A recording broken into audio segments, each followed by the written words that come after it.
how we're going to adjust this. Just a second. The problem with the belly. What is the problem with the belly? And I have no conflicts of interest. This lecture is based on a review of about 430 articles. I'm a research scientist.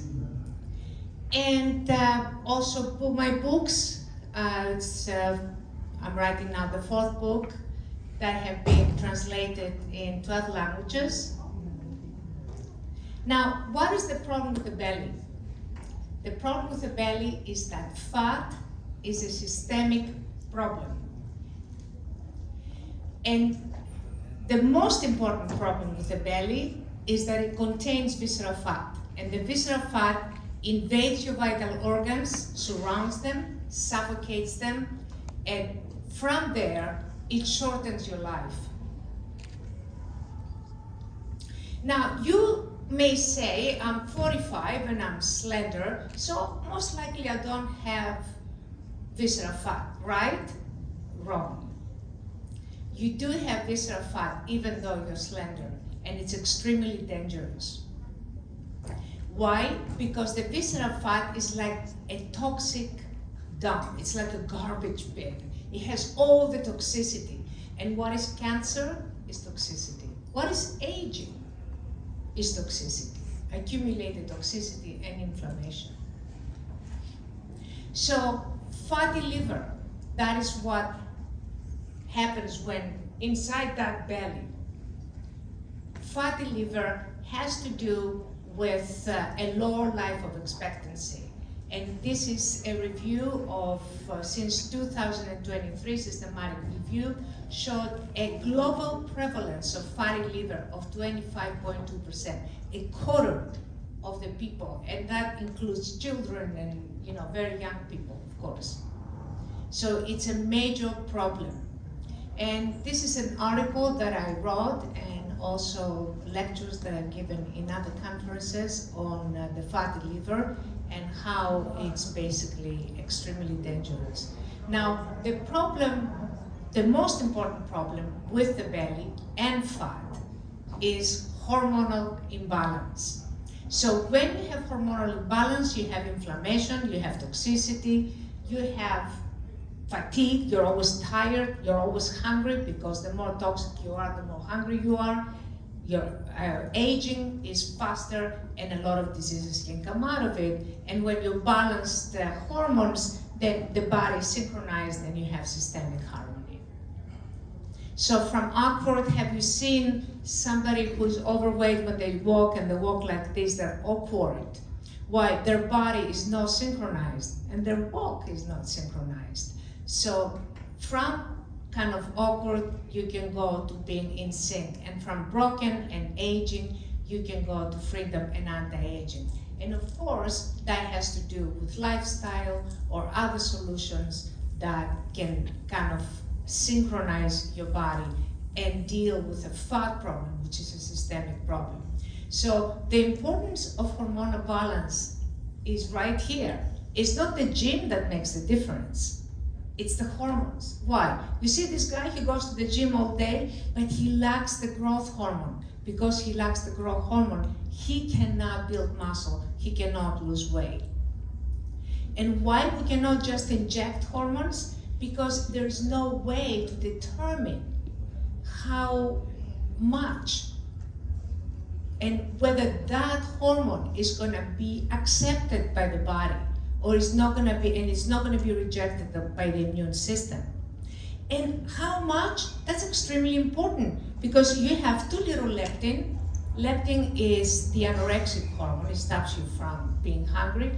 And you have too much or too little insulin, or too much insulin, and it's exactly the same thing. You're still going to be overweight. So too much is not good, too little is not good. It has to be just average. It just be exactly the way it should be.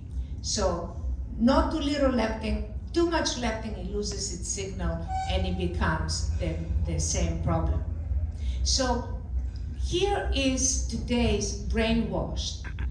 that has deceived a lot of people. And they show these kind of models with the big pants that, you know, you're gonna lose that much weight, and this is all marketing. But this lady, for example, she was expecting to get that, but she got this instead.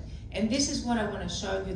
My third book, Brainwashed, is dealing with all of those kind of mesmerization that we get from advertising. Now, there is a lot of technologies, but however, the problem with them is that the results rebound. And with some technologies, you have what we call the paradoxical adipose hypertrophy that you have with cryolysis, that you have this problem. Somehow there is an even worse effect after you do the treatment. And cryolysis is still kind of popular. Some people are satisfied, but some people are neutral, and some people have started being unsatisfied because of side effects, serious side effects. Now, the problem with a lot of technologies that we have today, like lasers and RF, is that they will not suppress hunger. So you lose a little bit of weight, but you're still hungry, the food is delicious, you go out and you put it back on. So, okay, you lost it, but what's the point? And now you have to go back. And with more treatments and more traumatic interventions in your body, then there is a speeded up aging process and more kind of toxicity. So hunger is a problem. So that's about 99% of the studies only report success for destruction of subcutaneous fat. That's another problem.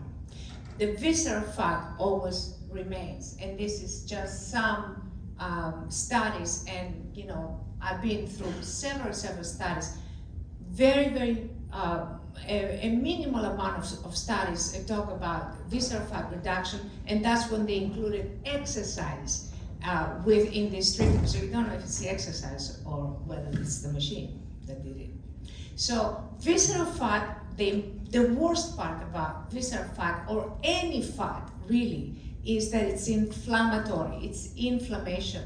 And as you can see, I don't want to go through all of these hypoxia processes that the fat creates in the body, but it's extremely damaging. And adiponectin, interleukin, this guy here is inflammatory, and these are all inflammatory. So it affects your immune system, basically. The inflammation reduces the capacity of the immune system. And there's a lot of research now that is not paid, because a lot of the research that you read, and they say wonderful things, is paid. If the name of the device is listed in the article, that article is being paid for, because I have published about 56 articles, and I'm very aware about, you know, the demands that they make. So several researchers have emphasized the close association of inflammation with metabolic and other chronic diseases, insulin resistance, diabetes, immune decline, increased susceptibility to infections, atherosclerosis, and even cognitive and mental decline. So when you're increasing inflammation, that is a problem, not only physically, but also cognitively. So inflammation will lead to impaired immune surveillance. That means that your immune system is gonna lose its ability to kind of pick up illnesses and fight them and destroy them, and that is a big problem. Another problem that comes with a lot of technologies today is that laser and RF lipolysis, when you burn fat, the fat is not nicely positioned above the muscle, like you see in these diagrams and the cartoons that they have, you know.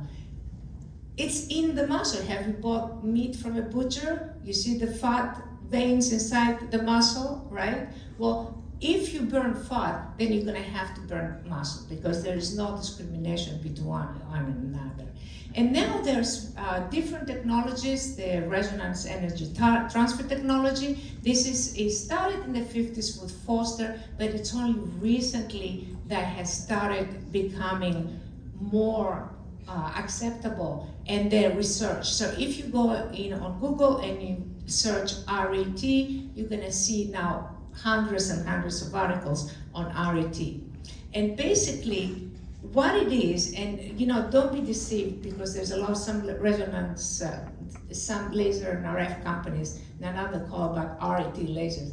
That's not gonna happen. Why? Because resonance is for between cells, and it has to do with signaling that one cell is consistent with the other. In order for resonance to occur, the cells and the communication between them must be in sync. That means it has to be exactly identical, and that cannot happen with dramatic frequencies and very high frequencies or high energies. So basically, we used an effortless exercise signaling resonance energy technology device, and it was built in London University originally, and we found visceral fat reduction, stress, the cortisol reduction, CRP reduction, cholesterol reduction, triglycerides, insulin resistance went down, and metabolism, energy, testosterone, youth hormone, and liver health and cholesterol went up. So basically what you do is there is a resonance process, and the body starts getting synchronized, and it starts kind of working on itself. And this is the results that we got. More specifically, the very low density lipoprotein was reduced by 41%, triglycerides by 31%, free to 3 was increased significantly, leptin increased, ghrelin decreased, and again, BMR increased by 91%. That's a very significant result. Blood glucose for diabetes, we had very significant results because it burns sugar. And also blood glucose for significant diabetic improvement. So high inflammation is going to lead to emotional apathy, and the CRP of 150 subjects was decreased by 36.8%.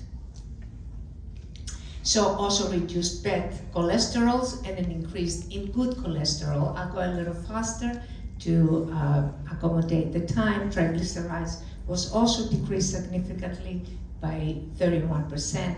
Very important that hunger was suppressed because the ghrelin and leptin were balanced. So low metabolism is not just a physical problem, it's a psychological problem. It's gonna cause depression, anxiety, and insecurity.